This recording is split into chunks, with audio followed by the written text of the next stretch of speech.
আজকে রেসিপি অনেক কিছুই নিয়ে এসেছি, দেখতে থাকো তোমরা। এটা হচ্ছে, তোমরা বলো কি নাম, এটা হচ্ছে তবসি মাছ। তবসি মাছের ফ্রাই খেয়েছো, কিন্তু তবসি মাছ আমি করব হচ্ছে ঘরোয়া পদ্ধতিতে, একদম বড়ি দিয়ে আলু বেগুন দিয়ে পাতলা ঝোল। দেখো, এটাও কিন্তু ভীষণভাবে ভালো লাগে।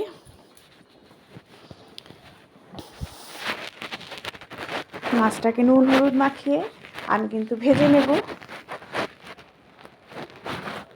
অনুষ্ঠান বাড়িতে দেখবে তবসি মাছের ফ্রাই দেওয়া হয় অনেক সময়, ভীষণই ভালো লাগে। আমি ফ্রাইয়ের জন্য রেখে দিয়েছি মাছ কিছুটা, আর এটা দিয়ে আমি পাতলা ঝোল করছি কিছুটা দিয়ে।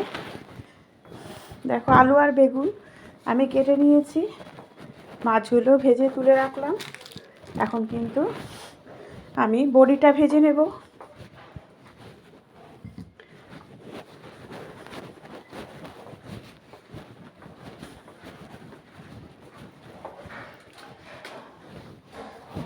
তোমরা যারা যারা কমেন্ট করো তাদেরকে অসংখ্য ধন্যবাদ।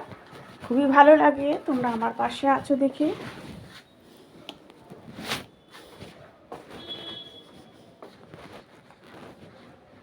এভাবেই তোমরা পাশে থাকো। দিয়ে দিচ্ছি হচ্ছে কালো জিরে আর আদা, তার সাথে কাঁচা লঙ্কা ফোড়ন দিয়ে দিচ্ছি হচ্ছে। ফোড়নটা দেওয়ার পর দিয়ে দিলাম আলু আর বেগুন। আলু বেগুনটাকে একটু ভেজে নেব হালকা করে।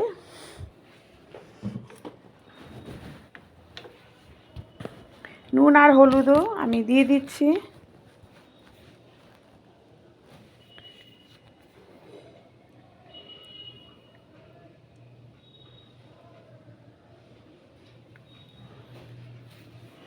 নুন হলুদ দিয়ে আমি বেশি একদম মশলা দিয়ে দিলাম হচ্ছে মাছগুলো। মাছগুলো দেওয়ার পরে বেশ কিছুক্ষণ আমি ভেজে নেব। বেশ কিছুক্ষণ আমি মাছ ভেজেছি, সেই জন্য আমি কিন্তু বেশিক্ষণ আর ফোটাবো না। আলুটাও ভাজতে ভাজতে সেদ্ধ হয়ে গেছে, তখনই কিন্তু ওই মাছটা দিয়েছি। তারপরে দিয়ে দেবো হচ্ছে একটুখানি জল দিয়ে হালকা করে ফুটিয়ে ধনেপাতা দিয়ে নামিয়ে নেব। আর এটা করেছি একদম কষা কষা করে আলুর দম। আর কড়াইশুঁটি বেটে আমি কিন্তু পরোটা করব, ওটাও খুবই সিম্পলভাবে। দেখো, খুবই ইজি।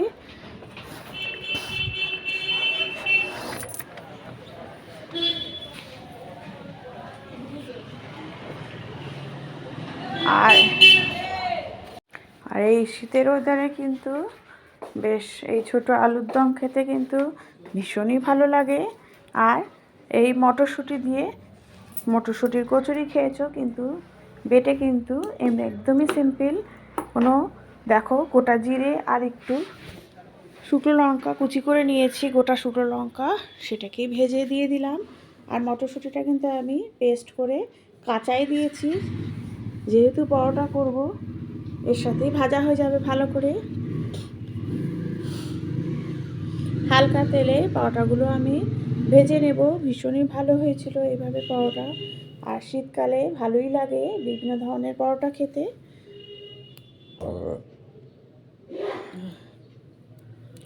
তারপরে করব হচ্ছে চিকেন চাপ। নিয়েছি পেঁয়াজ, আদা, রসুন, কাঁচা লঙ্কা, তার সাথে পোস্ত, চালমগজ, তিল সব একসাথে বেটে নিয়ে আমি কিন্তু চিকেনটা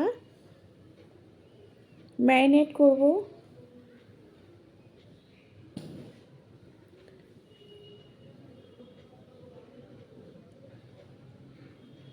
আর এদিকে বেরেস্তা করছি, কারণ আমি বিরিয়ানি করব চিকেন চাপের সাথে।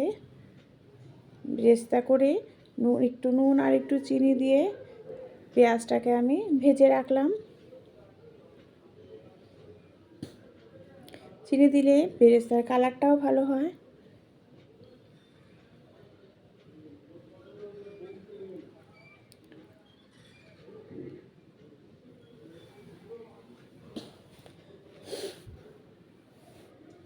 ব্যাস, তারপরে এটাকে আমি তুলে রাখবো। দিয়ে দিলাম একটু তেজপাতা আর গোটা গরম মশলা ফোড়ন, দিয়ে দিচ্ছি নুন। ফোড়নটা একটু ভেজে নিচ্ছি, মানে একটু তেতে উঠলে, স্মেল বেরোলে দিয়ে দেবো হচ্ছে চিকেন, যেটা আমি বিরিয়ানিতে দেব সেই চিকেনটা। দেখো কিভাবে করছি একটু, যেহেতু 3 জনের 3টে পিস, এদিকে চাপ করছি, এতেই যথেষ্ট। চিকেনটাকে আমি কিন্তু আগে পুরোটাই ভেজে নেব। একটু নুন দিয়ে আমি আগে চিকেনটাকে ভেজে নিচ্ছি, ভেজে নিলে কিন্তু তাড়াতাড়ি সেদ্ধও হয়।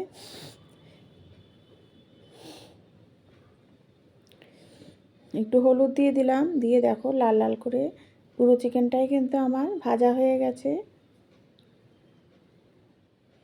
তারপরে দিয়ে দেবো হচ্ছে পেঁয়াজ, আদা, রসুন, কাঁচা লঙ্কার একটা পেস্ট।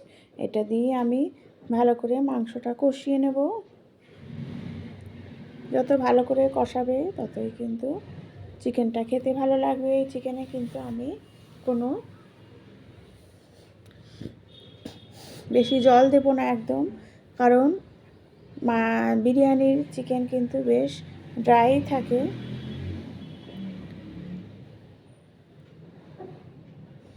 এভাবে কষিয়ে নিলে চিকেনটা একটু জুসি হয়। দেখো দিয়ে দেওয়ার পরে বেশ দেখো একদম লেগে গেছে।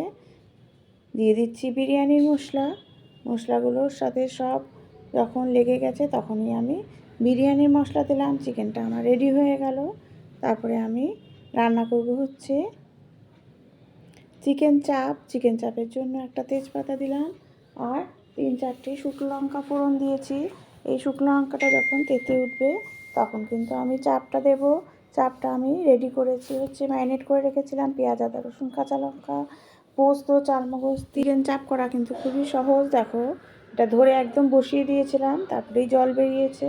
স্লাইড একটু বাটি ধোয়া জল দিয়েছিলাম। ব্যাস এটাই এখন ড্রাই হয়ে যাবে। একদম নামানোর সময় দেব একটু ঘি আর একটু চিনি। ব্যাস রেডি হয়ে গেল চিকেন চাপ। ঠিক এইভাবে চিকেন চাপ করবে, এতে টেস্টটা ভীষণ ভালো হয়।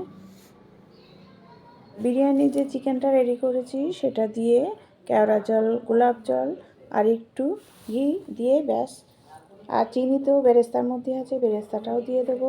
সব দিয়ে একদম নাড়িয়ে নিলেই কিন্তু একদম ঘরোয়া পদ্ধতিতে বিরিয়ানি রেডি হয়ে যায়। কারণ এই মশলাটা দিয়ে আমি চিকেনটা দেখে নিয়েছো কীভাবে নামানোর সময় দিয়ে দিয়েছিলাম।